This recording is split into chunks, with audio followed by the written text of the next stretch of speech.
Caawa oo Axadda saacadu markay tahay 10 fiidnimo ee xilliga Geeska Afrika, Spain iyo Argentina ayaa ku kulmi doona finalka Koobka Adduunka 2026 ka oo ka dhacaya garoonka New York Jersey Stadium. Tani waa markii ugu horeysay laba horyaal ee Yurub iyo Koonfurta Ameerika ay ku kulmaan finalka Koobka Adduunka 2026. Spain waxay dooneysaa koobkoodii labaad ee Koobka Adduunka, iyadoo sidoo kale ah ku guuleystayaasha Euro sanadkii 2024. Dhanka kale, Argentina waxay raadineysaa inay noqoto kooxdii ugu horeysay tan iyo Brazil 1962 ee difaacata Koobka Adduunka laba jeer oo isku xigta. Inkastoo Lamine Yamal uu soo jiitay indhaha taageerayaasha tartankan, waxaa si weyn loo ammaanay difaaca adag ee Spain.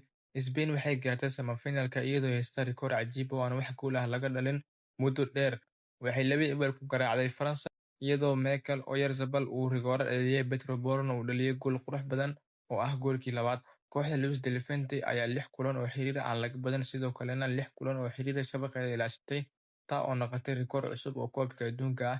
Spain sidoo kale lagama badin 37 kulan oo xiriir ah tan iyo guuldaradii Colombia bishii Maarso sanadkii 2024. Haddii ay koobka qaado, waxay dhigi doontaa rikoor cusub oo ah kooxda ugu waqtiga dheer ee aan laga badin kubadda cagta. Argentina sidoo kale waxay ku jirtaa waqti aad u wanaagsan. Guuldaradii ugu dambeysay waxay ahayd Ecuador bishii Sebtembar sanadkii 2025. Kooxda Lionel Scaloni waxay ku guuleysatay Koob Ameerika sanadkii 2021 iyo 2024 iyo Koobkii Adduunka sanadkii 2022. Haddii ay caawa koobka qaado, waxay noqon doontaa kooxdii ugu horeysay ee taariikhda ku guuleysata 4 tartan oo waaweyn oo xiriir ah.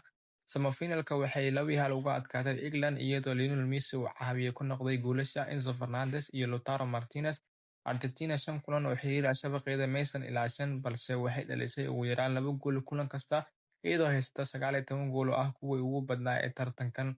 Falanqeeyaal badan ayaa waxay aaminsan yihiin in Argentina ay leedahay weerar aad u xooggan, haddana difaaca adag iyo nidaamka ciyaarta iyo xeeladda Spain ay ka caawin doonaan inay koobka dib ugu celiyaan Yurub.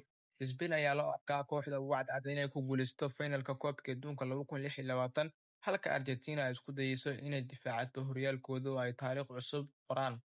Haddii aad nagu cusub tahay, nagu soo biir, waad mahadsantahay.